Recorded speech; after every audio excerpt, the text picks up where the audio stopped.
you been living since July 15th of 2005? Duval County Jail. Why have you been living in jail since July 15th, 2005? I participated in the murder of the Sumners. Are you guilty of participating in that murder? Yes, sir. Are you guilty of kidnapping Carol and Reggie Sumner? Yes, sir. Are you guilty of robbing them? Yes, sir. Are you guilty of killing them? Yes, sir. Are you guilty of killing them? Yes, sir. Have you pled guilty to those charges? Yes, sir. This is 35-year-old Bruce Nixon testifying about the last day that Carol and James Reggie Sumner were seen alive. Who participated in that crime with you? Me, Alan Wade, Tiffany Cole, and Michael Jackson. Please tell the jury how you first became involved in the plot to kill Carol and Reggie Sumner. From this point on, Bruce explains to the court every moment that led to this couple's tragic death. The details he goes into are equally as disturbing as they are infuriating. Perhaps the best way to describe this story is peak senseless brutality. As told by Bruce, the story began 17 years earlier and was the result of a greedy young woman named Tiffany Cole. For several years leading up to spring 2005, Tiffany's father had lived next door to Carol and Reggie in Charleston, South Carolina. Although Tiffany was not particularly close to the couple, the two families would often interact, and Tiffany even purchased a car from them on a monthly payment plan. Eventually, the Sumners decided to move to Jacksonville, so from that point on, Tiffany would travel to visit them to make her monthly car payments. She would also use these trips to reconnect with some old friends. During one of Tiffany's visits in June of 2005, she and her then-boyfriend, Michael James Jackson, were invited to stay at the couple's house. Little did they know, this sleepover acted as a catalyst for the dark events that happened next. As they stayed the night, Tiffany and Michael discovered that the Sumners had recently profited around $99,000 by selling their Charleston home, and that they also owned several other valuable assets. It was evident to Michael that the Sumners were vulnerable targets due to their old age, frailty, and poor health condition. This information led to a plan to raid the Sumners' residence. Before going through with it, they invited 18-year-old Alan Wade to help out, who then brought 18-year-old Bruce Nixon into the scheme. On July 8, 2005, at around 10 p.m., this twisted plan came to fruition, and the events that took place that fateful night are almost too sickening to believe. But we will get to that later. 2 days after the robbery, on July 10th, Reggie and Carol's daughter, Rhonda Elford, contacted the Jacksonville Police Department to report the couple missing. Officers were dispatched and immediately conducted a search of the Sumner residence. During this search, they found their vehicle missing and the front door unlocked. The garage door was also left open. They also noticed that the couple's medications were still in the house, which was strange given their poor health condition. On top of that, it appeared that several valuable items, including their bank cards, had been taken. Despite this series of red flags, there was no sign of a break-in and no evidence that a violent crime had taken place. Regardless, the case was broadcasted on local news stations as the police were asking for any tips to help locate the couple. A neighbor tells family that she remembers seeing a strange car come and go from the Sumners' house, and family says that they think that Carol and Reggie probably were just being nice. Investigators received several tips like this one, but none of which were as substantial as what happened on July 12th. Just 2 days after the Sumners were reported missing, investigators received a peculiar phone call from two individuals claiming to be Reggie and Carol Sumner. How you doing? My name is Reggie Sumner. I'm out of town with my wife right now. Her sister passed away. A friend of ours that lives in the neighborhood called this morning and said that the garage was open and that the Lincoln was missing. We just moved actually to there not long ago from South Carolina. Do you have anybody that we can contact to help us make sure that everything in the house should be there? No, sir. My family lives in another state. The callers were actually Michael and Tiffany posing as the couple, attempting to gather information while creating the illusion that the Sumners were simply out of town. This call was recorded and played for Rhonda, who immediately rejected any notion that the voices belonged to her parents. Investigators were now more concerned than ever and promptly ramped up their search efforts. 2 days after receiving this strange call, on July 14th, the police caught a huge break in the case when they discovered that the couple's bank cards were still being used to withdraw cash. They then cross-checked the ATMs being used with local surveillance cameras and were able to track down Michael Jackson, Tiffany Cole, and Alan Wade to a motel in Charleston. Inside the motel room, officers found several items that belonged to Reggie and Carol. It was not long before a fourth suspect, Bruce Nixon, was also arrested in Jacksonville. Since Bruce was being the most cooperative upon his arrest, detectives decided to interview him first regarding the couple's disappearance. During his interview, he admitted to all of the despicable things that the four friends did that evening. He also confirmed that Reggie and Carol were in fact deceased after the group of four buried the couple alive. We're investigating a missing person case. Yeah, that's why I was asking who's missing. Okay, well, Kevin here has helped me out, okay? Yes, sir. Have you been watching the news? Mm-hmm. Not familiar at all with anything? Okay, that's James Sumner, and that's his wife, Carol Sumner. Those names don't ring a bell to you? Okay. No, sir. Okay. Never been to their house? Mm-hmm. See, I came out to Jacksonville this weekend with my friend Alan Wade. You came out this past weekend with Alan? Yeah. All right. Well, tell us about that weekend. I came out here for a couple of days. He came and picked me up or whatever. I went out there with his mom and stayed the night a couple nights. Did y'all hang out with anybody else? One of his friends. Who would that be? Wise. Yeah, his name's Wise or something. Was he there with anybody? Miss Wise? There was a girl with us. I don't know who she is. I think it's his girlfriend. I don't know her. Tiff or something. They call her Tiff. We just rode around. They smoked. But you can ask all my friends. I don't. You can Joy test me right now. Okay. Yes, sir. And then Okay, so then you guys, they're smoking, and you're with them all night. Yeah. Is that correct? And you guys are with them? I think it was Thursday or Friday. Okay, Bruce. Let me ask you a question. Yes, sir. How do you think we came to meet with you? I'm not sure. You need to think about it. Did y'all stop anywhere? No, sir. I promise to God. The detectives now changed their approach from inquisitory to confrontational. It's not long before Bruce cracks under the pressure. Why do you think we're here talking about these people? Well, you can put it together. I mean, you would ask me, they're missing people, then you ask me about them. That's why I ain't going to get caught up in all this. Okay. It's kind of freaking me out, knowing my best friends in all this. You're right. Look at these folks. Somebody's grandparents. I know. Somebody's mom and daddy, aunt and uncle. Y'all ain't find them? We are providing you an opportunity because we want to hear what everybody has to say. I'm gonna tell you exactly what. Okay, and that's what I need to know. I need to hear it from you. Okay, and I need the truth. Yeah. All right. Okay, hold on. Just give me a second. Okay.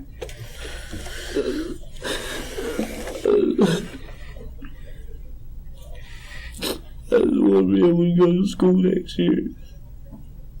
And show everybody I'm going to finish. Ball's in your court. Are you going to run with it and shoot it, or are you going to sit down with it? I think if I tell y'all everything, that I'll get out of a lot of trouble. I think I will. We need you to hook us up then, all right? I'll tell you. But this is what happened. Alan told me that we were going to rob some people and some money and stuff. Did he know these people? They all knew him. They were in the house and stuff. Okay. I needed money because I ain't got no family.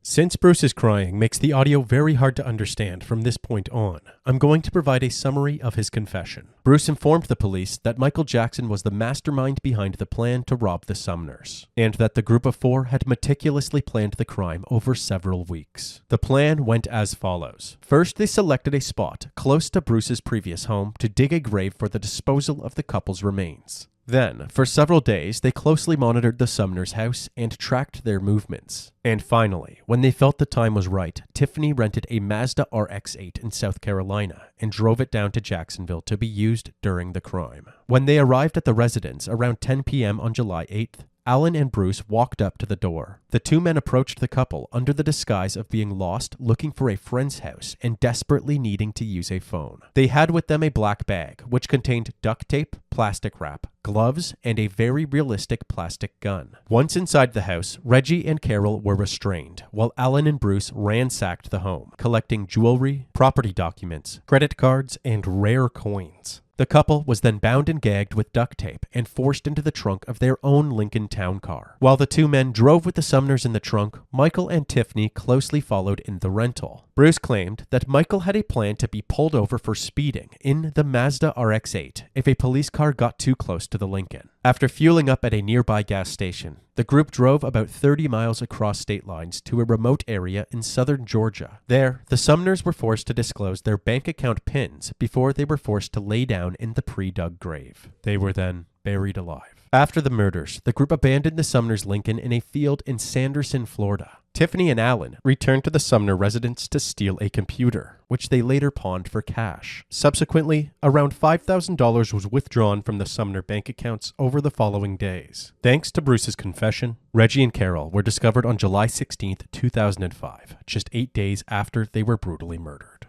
The Sumners' bodies were found days later in a shallow grave in Charlton County, Georgia. They had been buried alive. Authorities say that the couple was still holding each other when they were found in the grave. The autopsy conducted by medical examiner Dr. Anthony Clark showed that sand was found deeply lodged in the throats and respiratory systems of the couple, which confirmed that they died from vivisipulture, otherwise known as premature burial. Before we continue with this story, it's important to highlight that suspects often deny any involvement or, at the very least, downplay their role in a crime during an investigation. And this case was no different, with each suspect providing a slightly different story. Now, the key issue in this case wasn't determining whether all 4 suspects were guilty for their part in the Sumners' murder. It was about determining whether they were all equally culpable. In what could be described as the classic blame game, Michael James Jackson was identified by all other suspects as the mastermind behind this horrific plan. They highlighted his expertise in blackmail and robbery, stating that he had even hacked into a victim's personal data in the past. But when speaking with Michael, he blamed everyone else, claiming that he did not take part in the murders and only provided his robbery expertise as a coach to the other 3. You want to be real, man? It was a robbery that happened that shouldn't happen, man. I get approached, man. Hey, there's this much money involved. Who approached you? Alan. Alan knew I was good, man. And yeah, I'm gonna give my expertise. I'm gonna give my advice. You know what I'm saying? What was your advice? My advice was, hey, do what you want. You know what I'm saying? Do what you want ain't advice. That ain't advice, man. What was your advice to Alan and Bruce? Not advice, like, what's the word, man? Like a mentor, you know what I'm saying? I'm gonna tell you if you're doing something wrong. So, like I said, so far, tell them your plan's good. You wasn't doing nothing wrong. My words were, if you're gonna use this, don't leave no fingerprints. You know what I'm saying? To make sure you don't leave no fingerprints. Did Bruce or Alan have a gun? Yeah, they had a damn toy gun. What happened to the gun? Don't ask me. After discovering Reggie and Carol's bodies, it was immediately apparent that digging a grave that size would have taken multiple people several hours to do. However, the only person admitting to pre-digging the hole at this point was Bruce. You tell us something about the graves? Graves? Or the hole? It is physically impossible to dig that hole for 2 people to dig that hole in that amount of time span. It's not going to happen. It can't You'd happen. have had to have had a backhoe. Yeah. Because we had to have a backhoe. To get them out. You can't even say that, because, I mean, I done seen Marines, man, dig a 6x6, man, in 20 minutes. I mean, just because mentally. Hey, you know what I'm saying? Are you, Tiffany, Alan, or Bruce Marines? You just kill 2 people. In your mind, you digging a hole. Shit, man, you going to be like lightning, man. You going to feel like you just did an ounce of coke. The way I look at it, you got me on the, you know what I'm saying, the ATM. And yeah, in the back of my mind, that's like getting caught with a smoking gun in my hand. You know what I'm saying? Okay, I got 2 people that just got buried alive, credit card. And I'm taking money out their account. Oh, yeah, I mean, you might as well say, I'm taking a picture with them. Yeah, you know what I'm saying? You might as well say that. So, of course, it's all on me to build a defense around that. Don't you already know they're dead before you go to the ATM? When I used that ATM machine, man, I didn't know nothing about them people being dead. I wasn't at that crime scene, man. I ain't watched no people being buried alive, man. That's real. I'm full of it. It scares me. One observation you could make about Mike with absolute certainty is that he is incredibly overconfident. At this point, the case built against him was rock solid. He was found with the Sumner's bank cards, caught pretending to be them, and had every other suspect indicating that he was guiding them the entire way through. 5 months after his first interview, on June 6, 2006, police received a handwritten letter from Mike stating that he would like to speak with detectives again. This time, he seemed certain that he had the evidence to prove he was only involved in the robbery and not the murder. 2 things. First... Oh, the DNA test? DNA test, yeah. That was the first thing that we needed to talk to you about. The second thing was, got your letter today. Today? Just got it today. You're getting faster. So what you want to talk about today? Basically, last time I went to court, he put in the motion for the bond or whatever. What do you want, a bond hearing? Yeah, that's what I'm trying to get. Ain't Ain't gonna happen. Why can't I get a bond hearing? Capital murder case in Florida, there is no bond. Ain't gonna happen. If I was in your position, I damn sure wouldn't show back up. Yeah, but I can prove, man. You're getting all this I can prove what crap now. I can prove a lot of stuff. I can prove that I ain't killed nobody. How you gonna do that? Because I can do that. All I need is an alibi, a credible witness, definitely that can put me with them on this date said that I killed these people. I got that. I ain't had nothing to do with killing nobody, you know what I'm saying? I might have known about this shit and all this other shit, but as far as having anything to do with it... Well, tell me what you know about it then. Michael then goes on to tell a brand new story. He now says that he helped Tiffany and Alan come up with the robbery plan and only encountered Bruce at a motel following the robbery. He says that he was at the motel during the night of the murders, and after they finished up with their plan, they returned to the motel and Bruce handed him the Sumner's bank cards and asked Mike to figure out a way to access the funds. Bruce and Alan then went to Alan's house for the night, and Mike and Tiffany returned to Charleston in separate vehicles. Tiffany in her own car and Michael in the rental. Needless to say, this new story is instantly shut down by detectives. I know you were there. Okay, Michael, did you know it was going to happen? I don't know. Okay. Do I know you were there? Yeah, I freaking know you were there. If that DNA shit, that should prove if it's okay, no DNA is out there. That'll prove I wasn't there, right? No. What do I need to prove that I wasn't there? I mean, you can think of stories all day, but it ain't going to help. That's what I'm saying. So right now, the only thing I don't know is, you know, were you taking part in putting those people in the ground, or were you standing there going, this is fucked up? This is the only thing I don't know. I mean, if you watched all that shit happen and you didn't have nothing to do it, you need to tell me about it. You need to tell me every last detail of it. Okay, if I did, let's say if I did watch it happen, I said it had nothing to do with it. How's that going to help me? What's the best thing that can come out of it what's the best thing that can happen to me? If the whole truth, y'all get there, if everything comes out positive. Everything comes out. The absolute best thing is, they're probably not going to seek the death penalty. Okay? But that's on the table right now. We can't make that deal. Okay? Nope. That's up to the state attorney and your attorney. You come wholly clean with them, or wholly clean with us after talking with them, you know, they can make those arrangements. I can't do that, okay? Michael is beginning to understand that he cannot lie his way out of this situation, since police have crucial evidence linking him to the crime scene, including his fingerprint inside the Sumner's Lincoln. Not only that, but mentioning the death penalty seemed to cause a shift in his behavior, causing him to appear more desperate to reach some sort of deal. The next thing he tries to do is offer up information about other crimes, likely hoping that he can negotiate a lesser charge. You said aside from this, you know a whole bunch of other stuff, a whole bunch of other gang shit. Like what? How serious the stuff we're talking about? What murder, drugs, all kind of shit. I'm talking about elite right there in front of you. I'm talking about some serious shit. Look up the murder in Blanding that happened with the expedition. The dude ain't died. They took him to the hospital, but he didn't die. But the other motherfucker got away. I know where he at right now. Like I said, I know where gang of drugs is right now. I'm talking about keys of dope. Keys of dope. If I ain't gonna get a bond, I at least gotta get, you got to do something. You know what I'm saying? Something. I got 4 notepads. I can fill them. I ain't gonna say I can fill them, but... You want to think about it? Write us another note? I'll be honest. Sure, I would love to hear the rest of this. Check it out. But I ain't nearly as interested in that as I am in the details on this case. Yeah, because this is your job. Michael's attempts fall short, and he resorts back to professing his innocence. It becomes clear that the interrogation has reached a dead end. I'm going to get a hold of the attorney right now, but I can try and get in touch with him. Michael was then escorted back to his cell, where he remained until his capital murder trial began in 2007. The evidence indicated that Michael planned and participated with Alan Wade, Bruce Nixon, and Tiffany Cole in the robbery, kidnapping, and murder of Carol and Reggie Sumner. A jury, by a vote of 8-4, recommended the death penalty for the then 24-year-old Michael. Michael James Jackson was sentenced to death in August of 2007, along with co-defendant Alan Wade. Michael's death was scheduled for March 6, 2008. Bruce Nixon pled guilty to second-degree murder and received a sentence of 45 years in prison. During Tiffany Cole's week-long trial in October of 2007, her attorneys Quentin Till and Greg Masor argued that she had been under Michael's influence and maintained that she was unaware that the Sumners would be killed. In fact, Tiffany stuck to the same story throughout the entire investigation. She stated that she was a willing participant in the plan to rob the couple, but she was only made aware that they were duct-taped in the trunk of the car as they drove away from the house. Once they arrived at the gravesite, it was already too late for her to intervene. Please remember that I didn't do this. I'm not the monster that created this, but I am sorry I met him. Assistant State Attorney Jay Plotkin contended that the motive for murder was clear. Tiffany had a relationship with Reggie and Carol Sumner, and due to her and Michael's greed, they plotted to rob and kill the Sumners that night. This defendant had a personal relationship.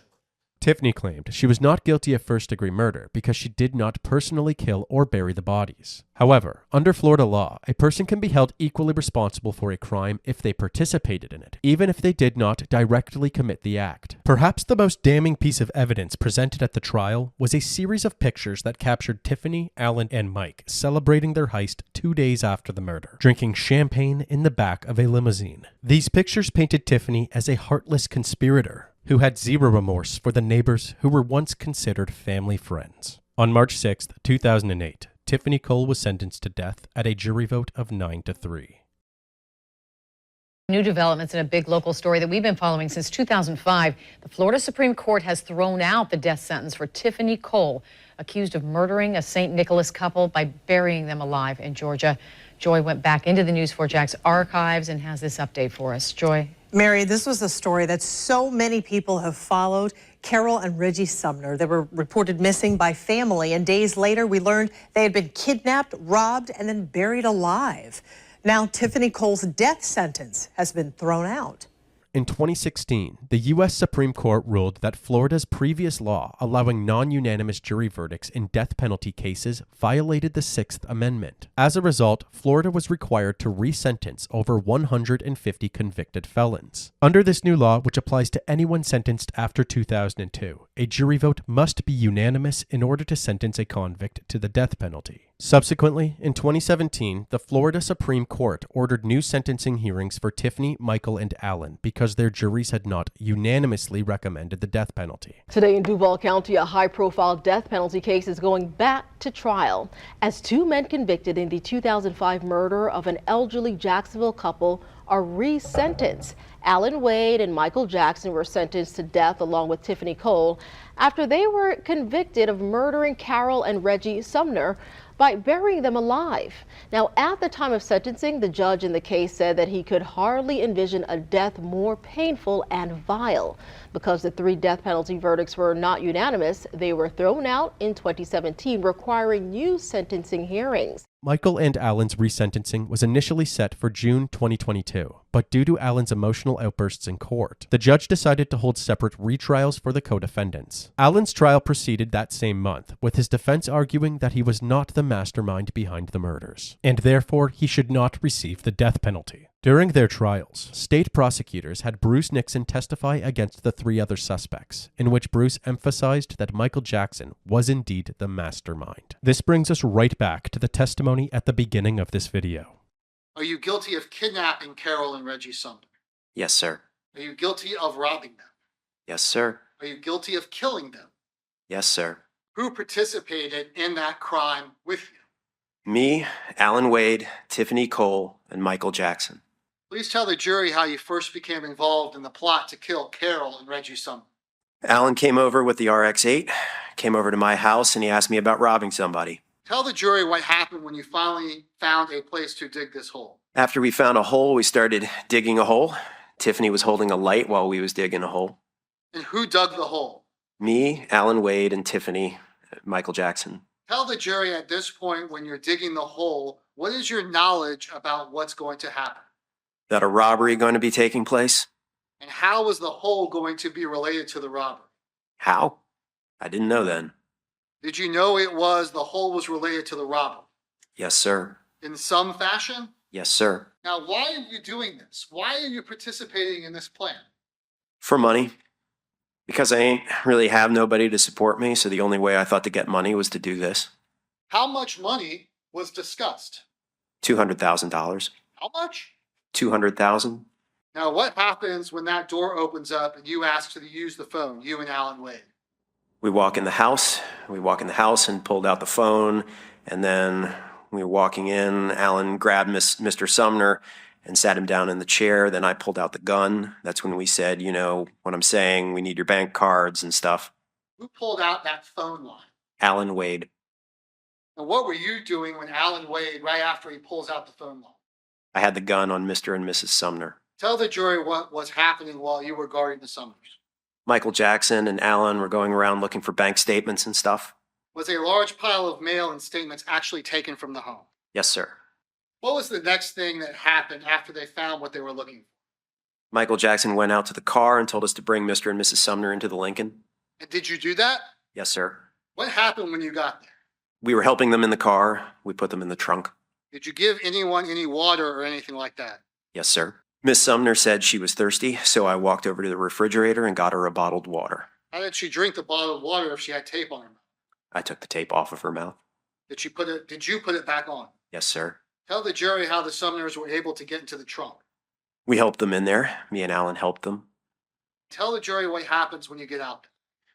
When we get out there, we pull up to the grave site.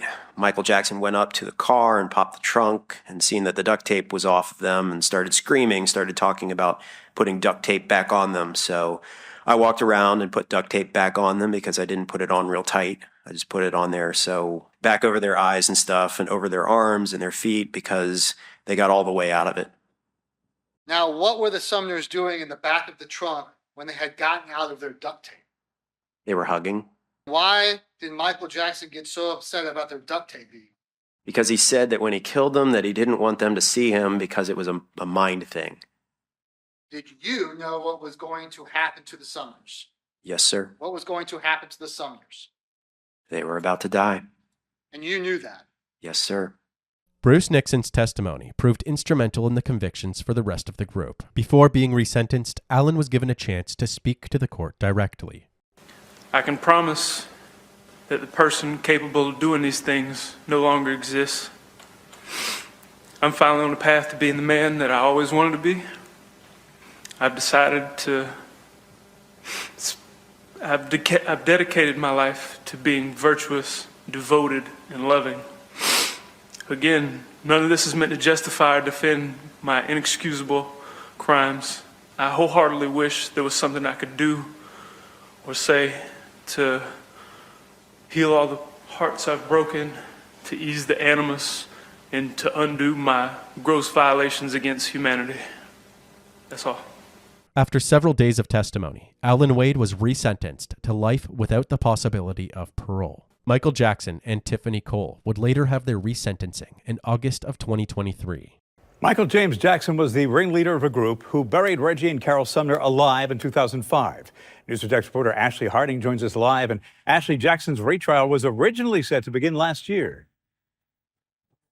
That is true, Bruce and Amanda. Yeah, he was supposed to be retried with his co-defendant Alan Wade last year, but the judge agreed to separate the two cases after Alan Wade started crying during jury selection in the courtroom. Now, Wade's resentencing went on as planned last year, but now it's Michael Jackson's turn. Jackson is the one who came up with the plan to kidnap, rob, and murder the Sumners. This is the second time that he's tried to appeal his case. Now, defendant Tiffany Cole is set to be resentenced again in August. With all evidence and testimonies pointing to Michael James Jackson as the mastermind of the crime, a jury resentenced him to the death penalty in a majority vote. On August 23, 2023, after a 3-hour deliberation, the jury decided by a 10-2 vote to sentence Tiffany Cole to life in prison without the possibility of parole, thereby sparing her life. A heinous crime that ends with healing.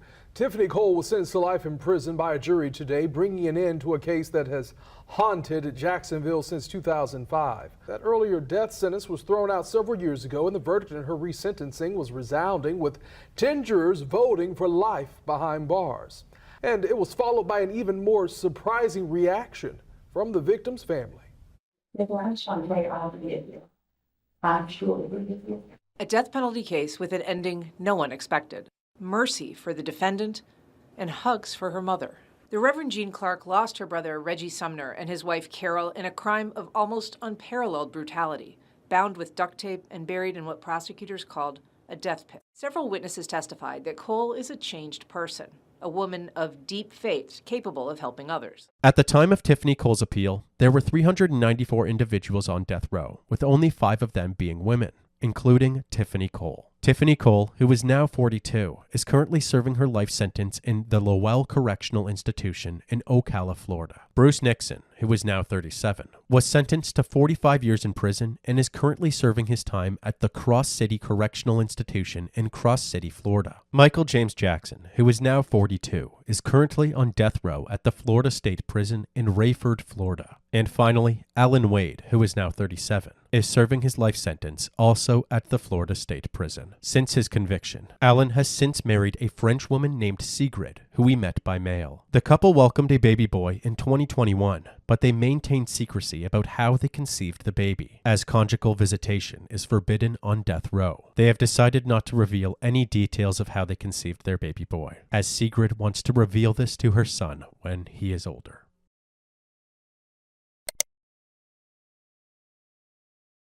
What is death going to bring but death? I mean, what good is that? Whereas if there's life, then there's hope. The world does lack compassion, and we want to show that compassion for others. There are people that do wrong things, but I believe in second chances. A belief evidently shared by Tiffany Cole's jury. Ann Schindler, First Coast News, on your side.